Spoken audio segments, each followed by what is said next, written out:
Hello my dear student. तो आज हम सॉल्यूशन करने वाले हैं क्लास 10th के विज्ञान यानी साइंस के 2020 में पूछे गए प्रश्नों के ऑब्जेक्टिव जो वस्तुनिष्ठ प्रश्न है उसका सॉल्यूशन देने वाले हैं। तो आप लोग बने रहें इस वीडियो के साथ ताकि एग्ज़ाम में आने वाले एक भी प्रश्न ना छूट सके।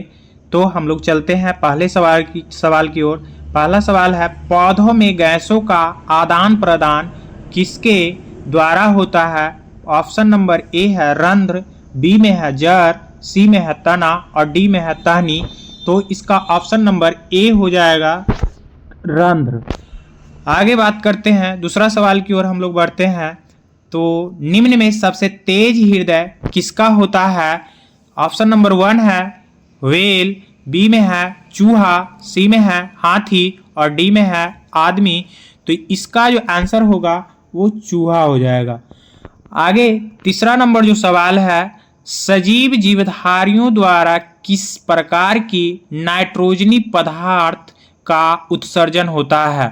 तो option number a ammonia, b में है यूरिक अम्ल, सी में है यूरिया, डी में है इनमें सभी। यानी कि मनुष्य जितने भी सजीव पदार्थ होते हैं, सजीव जीवधारी होते हैं, अमोनिया का भी उत्सर्जन करते हैं, यूरिक अम्ल का भी उत्सर्जन करते हैं और यूरिया का भी उत्सर्जन करते हैं। तो इसका सही आंसर हो जाएगा ऑप्शन नंबर डी, इनमें सभी। चौथा सवाल की ओर बढ़ते हैं। चौथा है, तंत्रिका तंत्र की रचनात्मक एवं क्रियात्मक इकाई को क्या कहा जाता है यानी कहते हैं? ऑप्शन ए में है नेफ्रॉन, बी में है न्यूरॉन, सी में है सेरिब्रम, डी में है इनमें से कोई नहीं। तो तंत्रिका तंत्र का जो रचनात्मक एवं क्रियात्मक इकाई होता है वो होता है न्यूरॉन होता है और नेफ्रॉन ब्रिक का होता है। आगे पांचवा सवाल की ओर बढ़ते हैं। समीकरण दिया गया है 2H2 + O2 एरो 2H2O है एक। तो ये हाइड्रोजन और ऑक्सीजन का संयोग हो रहा है, तो ये हो जाएगा आपका संयोजन अभिक्रिया। नेक्स्ट की अगर बात करते हैं सवाल, तो ग्लूकोज का रासायनिक सूत्र निम्नलिखित में से कौन है? तो ग्लूकोज का रासायनिक सूत्र पहला में जो दिया गया है C2H5OH, ये इथाइल अल्कोहल का सूत्र है। दूसरा में C6H6O6 यानी कि ये भी नहीं हो सकता है। सी ऑप्शन में C6H12O6 और डी ऑप्शन में है हमारा C6H6 जो कि बेंजीन का सूत्र है और सी ऑप्शन हमारा है C6H12 सही ऑप्शन है यानी कि ग्लूकोज का रासायनिक सूत्र है। सातवां नंबर सवाल की ओर बढ़ते हैं। सोडियम की परमाणु संख्या कितनी होती है? तो सोडियम का जो परमाणु संख्या होता है ऑप्शन ए में 11, बी में है 14, सी में है 17 और डी में है 20। यानी कि सोडियम का परमाणु संख्या 11 होता है। आगे बात करते हैं, अमीबा में अधिकांश पोषण कैसा होता है? तो शाकाहारी पोषण होता है ऑप्शन ए में, बी ऑप्शन में दिया गया अंतर्ग्रहण होता है, सी ऑप्शन में है सर्वाहारी और डी में है स्वपोषी। तो अमीबा अंतर्ग्रहण यानी ऑप्शन नंबर बी के द्वारा पोषण करता है। 9 नंबर सवाल की ओर बढ़ते हैं। आवर्त सारणी के प्रथम वर्ग के सदस्य होते हैं। तो आवर्त सारणी के प्रथम वर्ग के जो सदस्य होते हैं अम्लीय धातु होते हैं ऑप्शन ए में, बी में है अक्रिय गैस, सी में है क्षार धातु, डी में है मिश्र धातु। तो आवर्त सारणी के प्रथम वर्ग के जो होंगे वो क्षार धातु होंगे। आगे बात करते हैं 10वां नंबर सवाल, निम्नलिखित में से कौन प्राकृतिक संसाधन नहीं है? यहाँ पे ध्यान देना है, नहीं पूछा है। बहुत सारे विद्यार्थी सवाल को सही ढंग से नहीं पढ़ते हैं और जल्दीबाजी में गलत ऑप्शन मार के चले आते हैं। तो सवाल पढ़ना है यहाँ सही ढंग से, नहीं बोला है। तो वायु है ऑप्शन ए में जो प्राकृतिक संसाधन है, जल है वो भी प्राकृतिक संसाधन है, मिट्टी है वह भी प्राकृतिक संसाधन है। तो इनमें से यानी कह सकते हो डी नंबर जीवधारी प्राकृतिक संसाधन नहीं है। 11 नंबर प्रश्न की बात करते हैं, प्रकाश के परावर्तन के कितने नियम है? तो प्रकाश के परावर्तन का ऑप्शन ए में दिया है 1, बी में है 2, सी में है 3 और डी में है 4। तो प्रकाश के परावर्तन के 2 नियम होते हैं, ऑप्शन बी करेक्ट हो जाएगा। आगे बात करते हैं 12 नंबर, तरंगदैर्घ्य को सामान्यतः व्यक्त किया जाता है कैंडेला में। तो कैंडेला ऑप्शन ए में दिया है, बी में दिया है जूल, सी में दिया है एम्पियर और डी में दिया है एंगस्ट्रम। तो कैंडेला जो मात्रक होता है ज्योति तीव्रता का होता है, जूल मात्रक होता है ऊर्जा का, और एम्पियर जो होता है वो विद्युत धारा का। तो हमारा ऑप्शन नंबर डी करेक्ट हो जाएगा, एंगस्ट्रम तरंगदैर्घ्य का मात्रक होता है। आगे बात करते हैं, अगला सवाल है 13 नंबर, रासायनिक अभिक्रिया में भाग लेने वाले पदार्थ को कहा जाता है। तो जो रासायनिक अभिक्रिया में भाग लेता है उसे बोलते हैं अभिकारक कहा जाता है। टूथपेस्ट कैसा होता है, यानी कि जो ब्रश होता है, ब्रश में जो हम पेस्ट इस्तेमाल करते हैं, तो वो ऑप्शन ए में दिया अम्लीय होता है, बी में क्षारीय है, सी में उदासीन है, डी में इनमें से सभी। तो टूथपेस्ट जो होता है वो क्षारीय होता है। निम्नलिखित में कौन विद्युत का सुचालक है? सल्फर, ऑप्शन बी में क्लोरीन, ऑप्शन सी में ग्रेफाइट, ऑप्शन डी में आयोडीन है। तो कह सकते हैं ग्रेफाइट होता है जो विद्युत का सुचालक होता है और ये पेंसिल में पाया जाता है। 16 नंबर सवाल करा, निम्नलिखित में से कौन कार्बोक्सिलिक समूह है? तो ऑप्शन ए देखते हैं, तो सिंगल बॉन्ड CHO ये एल्डिहाइड का है ग्रुप। बी की बात करते हैं तो ये कीटोन का ग्रुप है। सी का बात करते हैं तो ये हमारा है एसिड जिसको बोलते हैं कार्बोक्सिलिक ग्रुप। तो ऑप्शन नंबर सी इसका सही हो जाएगा, और डी जो है वो है ईथर का ग्रुप। 17 नंबर सवाल की ओर कह रहा, आमीटर जो है निम्नलिखित में से किससे मापा जाता है? यानी कि कह सकते हैं इसका जो आंसर आएगा वो हमारा होगा धारा मापते हैं। आवेश कूलम मापा जाता है, विभव वोल्ट मीटर, और विद्युत जो शक्ति। 18 नंबर सवाल है, वह उपकरण जो विद्युत ऊर्जा को यांत्रिक ऊर्जा में बदलता है होता है। ऑप्शन ए में है जनरेटर, बी में है विद्युत मोटर, सी में है जनरेटर और विद्युत मोटर दोनों, डी में है इनमें से कोई नहीं। तो विद्युत ऊर्जा को यांत्रिक ऊर्जा में बदलने वाला जो यंत्र होता है वो है विद्युत मोटर होता है, विद्युत मोटर, ऑप्शन नंबर बी। आगे अगर बात करते हैं 19 नंबर सवाल की ओर, तो दर्पण का सूत्र। तो दर्पण का सूत्र जो होता है ऑप्शन ए में कह रहा है 1/v प्लस 1/u बराबर 1/f। ऑप्शन बी में दिया है 1/v माइनस 1/u बराबर 1/f। ऑप्शन सी में दिया है 1/f प्लस 1/u बराबर 1/v। ऑप्शन डी में दिया है 1/f प्लस 1/v बराबर 1/u।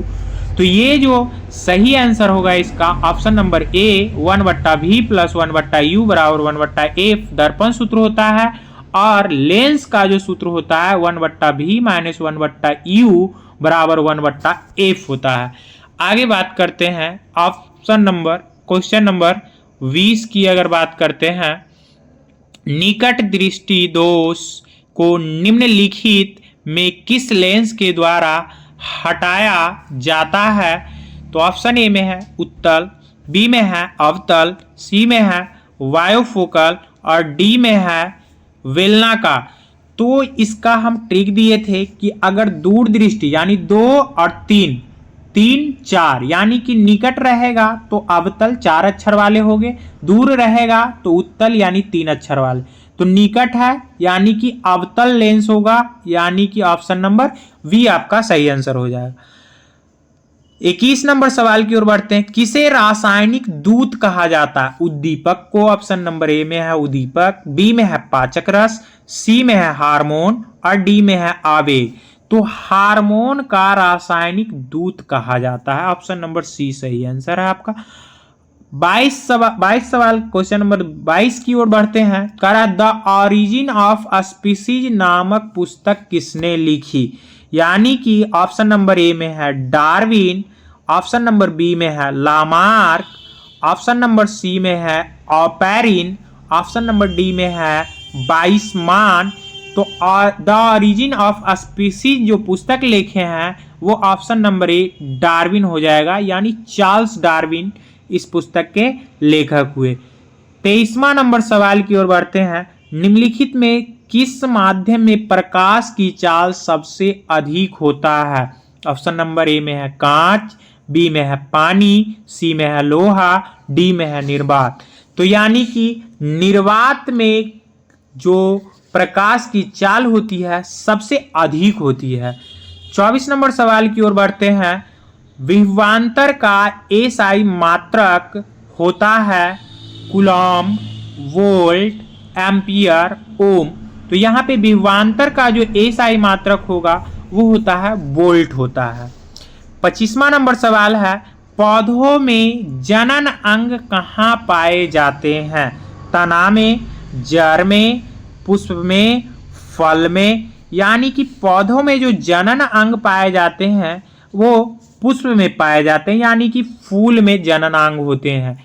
26 नंबर सवाल की ओर बढ़ते हैं। मेंडल ने अपने आनुवांशिकी प्रयोग हेतु किस पौधे का उपयोग किया था? नीम का पौधा, बी में है गुलाब का पौधा, सी में है मटर का पौधा, डी में है गुलदाउदी का पौधा। तो मेंडल जो प्रयोग किए थे वो मटर के पौधे पर किए थे। ऑप्शन नंबर सी आपका सही हो जाएगा। पारिस्थितिकी तंत्र में ऊर्जा का प्रवाह किस दिशा में होता है? एकादिशीय में, द्विदिशीय में, बहुदिशीय में होता है या किसी भी दिशा में होता है? नहीं, ऑप्शन नंबर ए इसका सही जवाब हो जाएगा, एकादिशीय में होता है। 28 नंबर सवाल की ओर बढ़ते हैं हम लोग। ओजोन परत पाया जाता है वायुमंडल के निचले सतह में, वायुमंडल के ऊपरी सतह में, वायुमंडल के मध्य सतह में पाया जाता है या डी में है इनमें से कोई नहीं? तो इसका जो सही आंसर होगा ऑप्शन नंबर बी, वायुमंडल के ऊपरी सतह में ओजोन परत पाया जाता है। 29 नंबर सवाल की ओर बढ़ते हैं। निम्नलिखित में किस धातु से सोलर सेल बना होता है? जस्ता है ऑप्शन ए में, ऑप्शन बी में है सोना, ऑप्शन सी में है प्लैटिनम और ऑप्शन डी में है सिलिकॉन। तो कह सकते हैं जो सोलर सेल बना होता है वो सिलिकॉन से बना होता है। ऑप्शन डी आपका सही आंसर हो जाएगा। 30 नंबर सवाल की ओर बढ़ते हैं। निम्नलिखित में से कौन लवण है?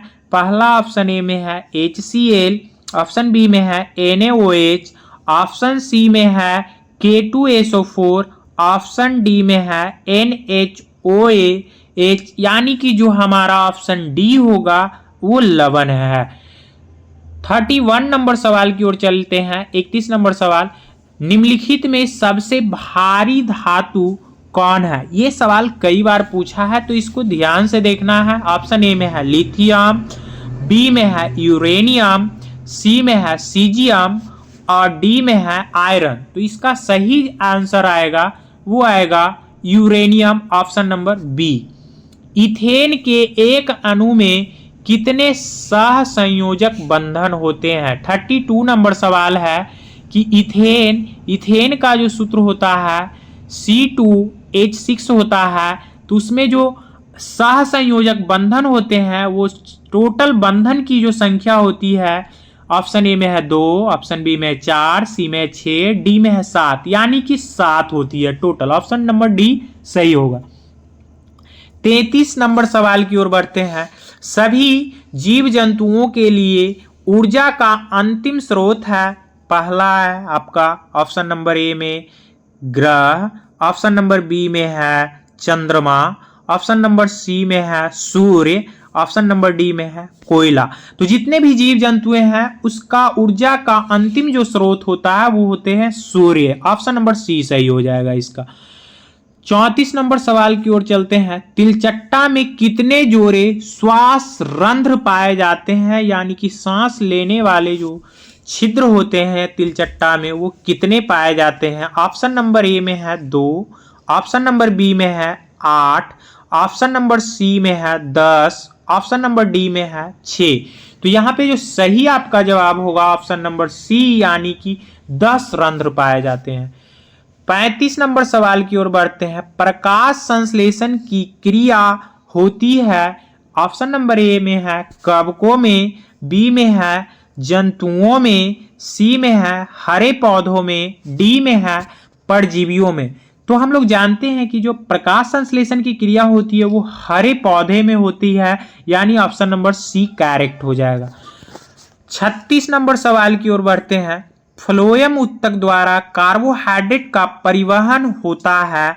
ऑप्शन नंबर ए में है ग्लूकोज के रूप में, ऑप्शन नंबर बी में है फ्रक्टोज के रूप में, ऑप्शन नंबर सी में है लैक्टोज के रूप में, ऑप्शन नंबर डी है सुक्रोज के रूप में।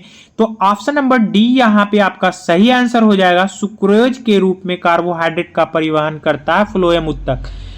37 नंबर सवाल की ओर बढ़ते हैं। स्विच लगाए जाते हैं। ऑप्शन नंबर ए ठंडे तार में, ऑप्शन नंबर बी गर्म तार में, ऑप्शन नंबर सी भूयोजित तार में, ऑप्शन नंबर डी इनमें से सभी में।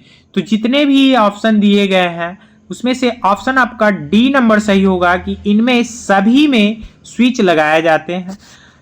38 की ओर चलते हैं। नेक्स्ट सवाल, निम्न में से कौन अनअभिकरणीय ऊर्जा का स्रोत नहीं है? फिर से यहां ध्यान देना है, नहीं है के बारे में बोल रहा है। ऑप्शन ए में है पेट्रोलियम, बी में है कोयला, सी की अगर बात करते हैं तो बायोगैस है, डी ऑप्शन नंबर में आपका है वो है प्राकृतिक गैस।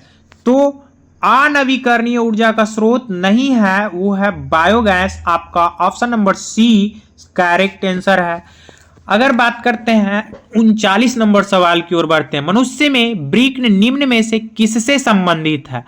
तो पहला है ऑप्शन ए में है पोषण, बी में है श्वसन, सी में है परिवहन, डी में है उत्सर्जन। तो मनुष्य का ब्रीक जो सहायता करता है वो आपका ऑप्शन नंबर डी उत्सर्जन में महत्व से संबंधित है। 40 नंबर सवाल की ओर बढ़ते हैं। हाइड्रा में क्या पाया जाता है?